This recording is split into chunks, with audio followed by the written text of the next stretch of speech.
నగరంలోని పారమిత విద్యా సంస్థలలో అంతర్జాతీయ యోగా దినోత్సవాన్ని పురస్కరించుకొని వేడుకలు నిర్వహించారు.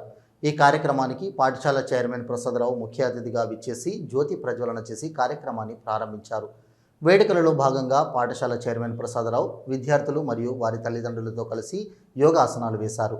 విద్యార్థులతో ప్రదర్శించబడిన యోగాసనాలు, యోగా ప్రాముఖ్యతను తెలిపే నృత్యాలు ఆకట్టుకున్నాయి.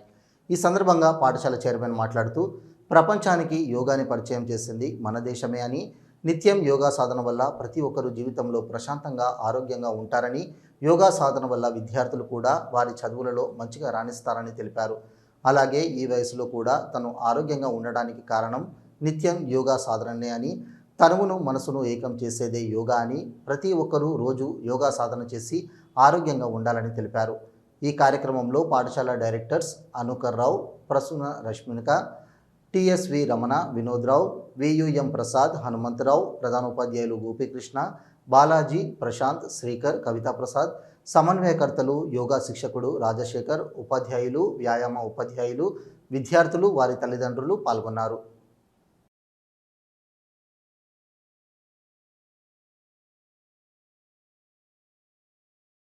Yoga, it will integrate your body, your mind, your heart, and the most important thing in your body is soul.